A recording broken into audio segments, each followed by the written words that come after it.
उत्तराखंड के स्थापना दिवस की आप सभी को बहुत बहुत बधाई।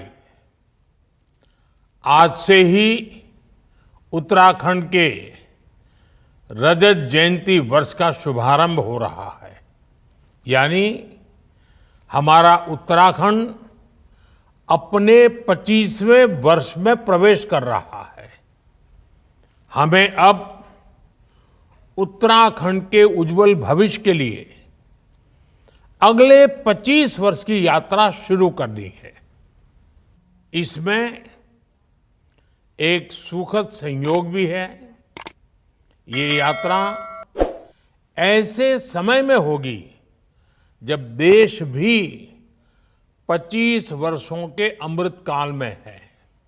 यानी विकसित भारत के लिए विकसित उत्तराखंड देश इस संकल्प को इसी कालखंड में पूरा होते देखेगा।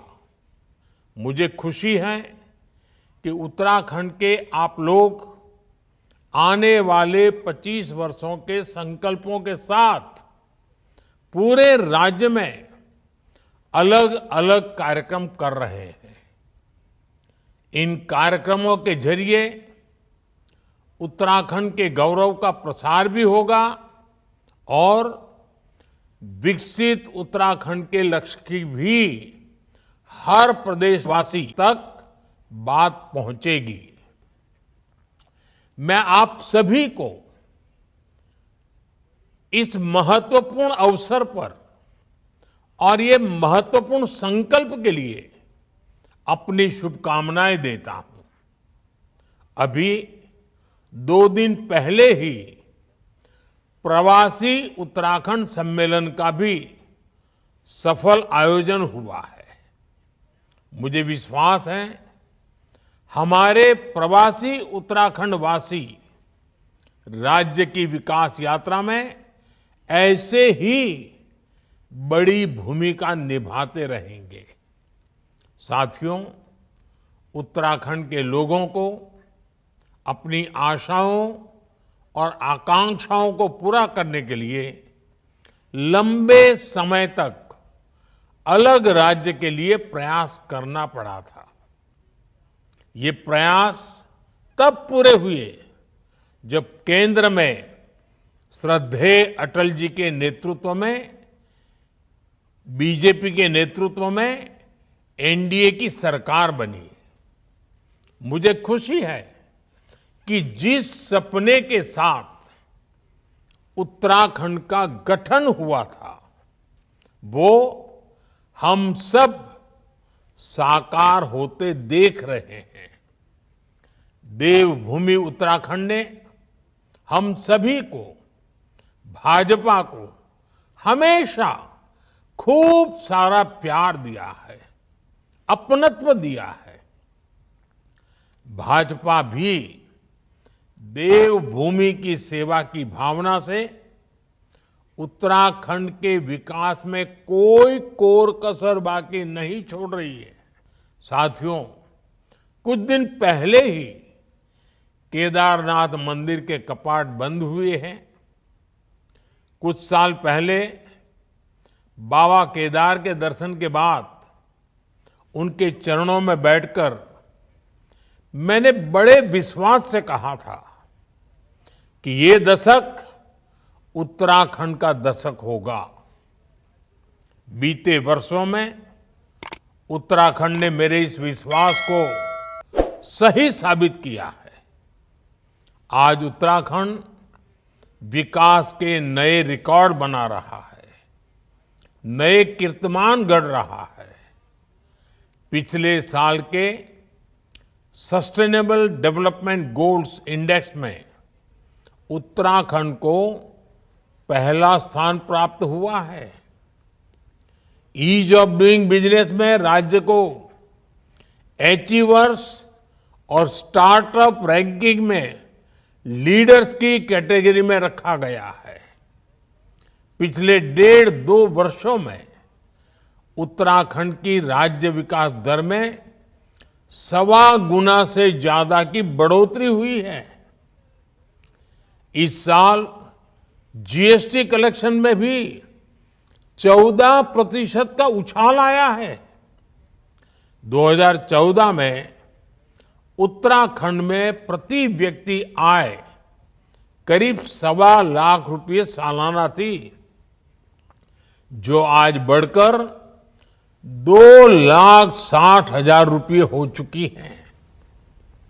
2014 में उत्तराखंड राज्य का सकल घरेलू उत्पाद यानी स्टेट की जीडीपी 1,50,000 करोड़ के आसपास थी। अब ये बढ़कर करीब करीब 3,50,000 करोड़ रुपए हो गई है। ये आंकड़े बताते हैं कि उत्तराखंड में कैसे युवाओं के लिए नए अवसर पैदा हो रहे हैं, कैसे यहां औद्योगिक तरक्की हो रही है। सरकार के प्रयास से उत्तराखंड के लोगों का, विशेषकर राज्य की हमारी माताओं, बहनों, बेटियों का जीवन भी आसान बन रहा है। उत्तराखंड में 2014 से पहले 5% से कम घरों में नल से जल आता था। आज ये बढ़कर करीब करीब 96% से ज्यादा अधिक हो चुका है। करीब करीब 100% की तरफ आगे बढ़ रहे हैं। 2014 से पहले उत्तराखंड में सिर्फ 6,000 किलोमीटर की पीएम ग्राम सड़क बनी थी। 6,000 किलोमीटर। आज इन सड़कों की लंबाई बढ़कर 20,000 किलोमीटर से ज्यादा हो गई है।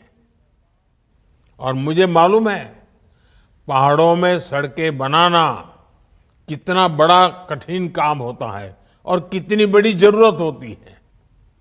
उत्तराखंड में लाखों शौचालयों का निर्माण करके, हर घर बिजली पहुंचाकर, उज्ज्वला योजना के तहत लाखों गैस कनेक्शन देकर, आयुष्मान योजना के तहत मुफ्त इलाज की सुविधा देकर हमारी सरकार हर वर्ग, हर आयु के लोगों की साथी बनकर काम कर रही है। साथियों, डबल इंजन की सरकार का अर्थ क्या होता है, ये भी हम उत्तराखंड में देखते हैं। उत्तराखंड को केंद्र से पहले जो अनुदान मिलता था, वो आज करीब करीब 2 गुना हो गया है। डबल इंजन की सरकार में ही उत्तराखंड को एम्स के सैटेलाइट सेंटर की सौगात मिली। इसी दौरान देश का पहला drone application research centre Dehradun में खोला गया। उधम सिंह नगर में स्मार्ट इंडस्ट्रियल टाउनशिप बनाने की योजना है। आज उत्तराखंड में केंद्र सरकार के 2 लाख करोड़ रुपए के प्रोजेक्ट्स चल रहे हैं। कनेक्टिविटी से जुड़े प्रोजेक्ट्स को तेज गति से पूरा किया जा रहा है। ऋषिकेश, कर्णप्रयाग रेल परियोजना को 2026 तक पूरा करने की तैयारी है। उत्तराखंड के 11 स्टेशनों को अमृत स्टेशनों के रूप में विकसित किया जा रहा है। देहरादून दिल्ली एक्सप्रेसवे के पूरा होने के बाद दोनों शहरों की दूरी 2.5 घंटे में तय कर ली जाएगी। यानी एक तरह से उत्तराखंड में विकास का महायज्ञ चल रहा है, जो इस देवभूमि की गरिमा को भी बढ़ा रहा है। इससे पहाड़ों पर होने वाले पलायन पर भी रोक लगी है। साथियों, हमारी सरकार विकास के साथ विरासत को भी सहेजने में जुटी है। देवभूमि की संस्कृति के अनुरूप केदारनाथ धाम का भव्य और दिव्य पुनर्निर्माण किया जा रहा है। बद्रीनाथ धाम में विकास कार्य तेज गति से आगे बढ़ रहे हैं। मानसखंड मंदिर माला मिशन के तहत पहले चरण में 16 पौराणिक मंदिर क्षेत्रों को विकसित किया जा रहा है। ऑल वेदर रोड से 4 धाम यात्रा को सुगम किया है। पर्वतमाला परियोजना के तहत यहां के धार्मिक और पर्यटन स्थलों को रोपवे से जोड़ा जा रहा है। मुझे याद है, जब मैं मणा गांव गया था, मैंने वहां बॉर्डर पर अपने भाई बहनों का अपार स्नेह देखा था। माणा गांव से ही वाइब्रेंट विलेज प्रोग्राम की शुरुआत की गई थी। हमारी सरकार बॉर्डर किनारे के गांवों को आखिरी गांव नहीं, बल्कि देश का प्रथम गांव मानती है। आज इस प्रोग्राम के तहत उत्तराखंड में करीब 50 गांवों का विकास किया जा रहा है। ऐसे ही प्रयासों का परिणाम है कि उत्तराखंड में पर्यटन से जुड़े अवसरों को नई गति मिल रही है। और पर्यटन बढ़ने का मतलब है उत्तराखंड के युवाओं को ज्यादा से ज्यादा रोजगार। अभी कुछ सप्ताह पहले की ही रिपोर्ट है कि इस साल उत्तराखंड में करीब 6 करोड़ पर्यटक और श्रद्धालु पहुंचे हैं। 2014 से पहले 4 धाम यात्रियों की संख्या का रिकॉर्ड 24 लाख का था, जबकि पिछले साल 54 लाख से ज्यादा श्रद्धालुओं ने 4 धाम के दर्शन किए हैं। इससे होटल से लेकर होम स्टे वालों को, टैक्सी से लेकर टेक्सटाइल वालों को, सभी को बहुत लाभ हुआ है। बीते वर्षों में 5,000 से ज्यादा होम स्टे का रजिस्ट्रेशन किया गया है। साथियों, आज उत्तराखंड ऐसे निर्णय ले रहा है, ऐसी नीतियां बना रहा है जो देश के लिए उदाहरण बन रही हैं। उत्तराखंड ने गहन अध्ययन के बाद यूनिफॉर्म सिविल कोड लागू किया, जिसे मैं सेक्युलर सिविल कोड कहता हूं। आज यूनिफॉर्म सिविल कोड पर पूरा देश चर्चा कर रहा है, इसकी जरूरत को महसूस कर रहा है। उत्तराखंड सरकार ने प्रदेश के युवाओं का भविष्य सुरक्षित करने के लिए नकल विरोधी कानून लागू किया। उत्तराखंड में नकल माफिया पर सख्त कार्रवाई की गई है। अब प्रदेश में पूरी पारदर्शिता और समय से भर्तियां हो रही हैं। ऐसे कितने ही कार्य हैं जिनमें उत्तराखंड की सफलता दूसरे राज्यों के लिए उदाहरण बन रही है।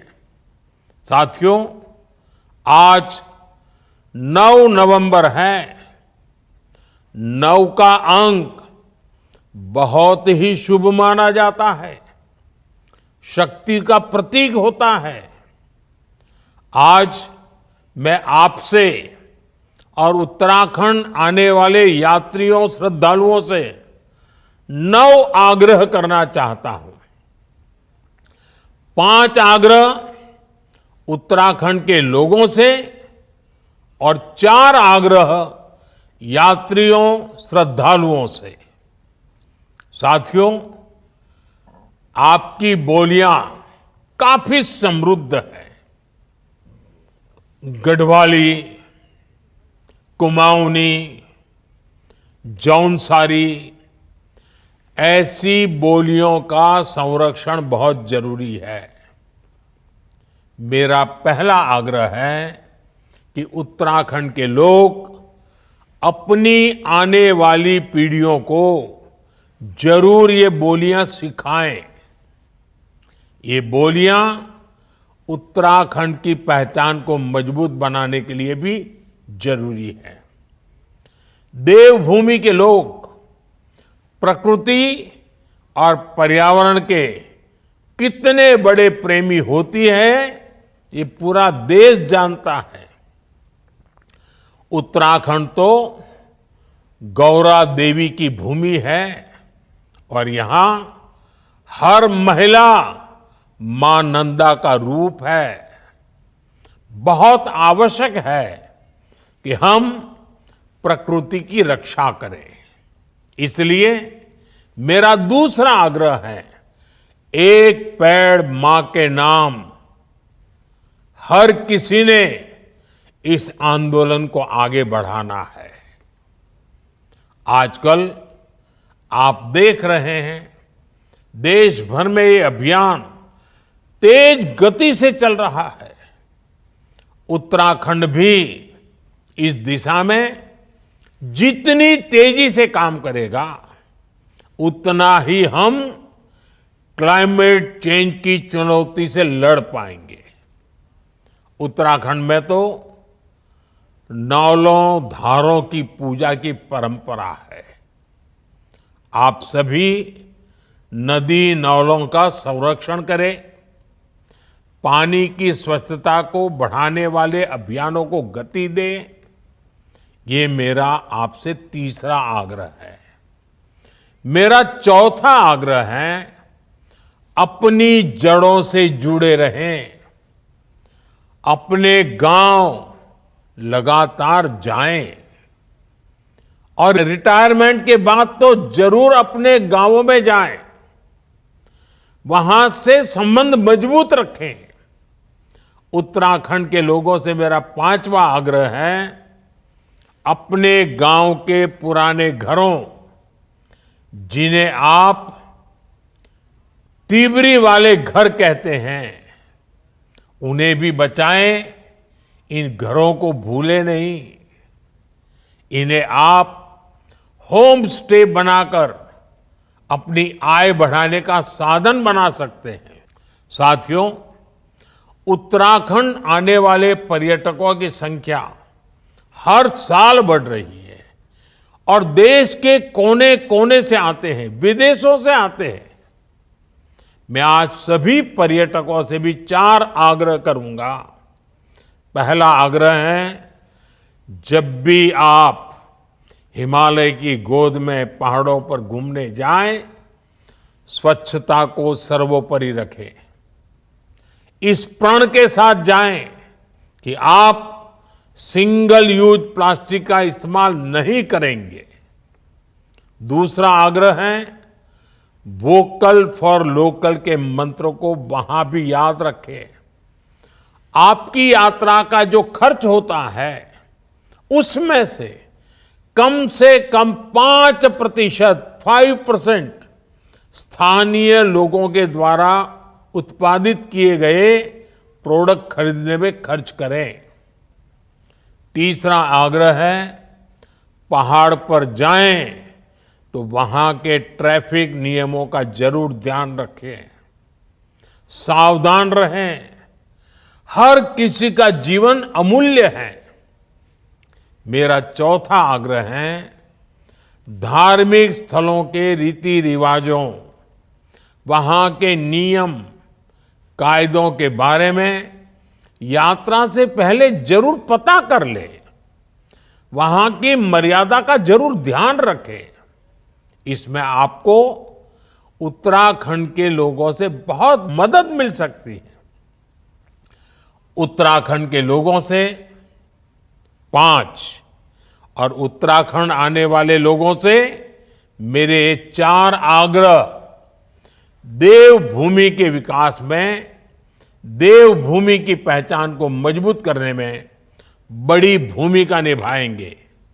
साथियों, हमें उत्तराखंड को प्रगति के पथ पर तेज रफ्तार से आगे बढ़ाना है। मुझे विश्वास है हमारा उत्तराखंड राष्ट्र के संकल्पों को पूरा करने में इसी तरह महत्वपूर्ण योगदान देता रहेगा।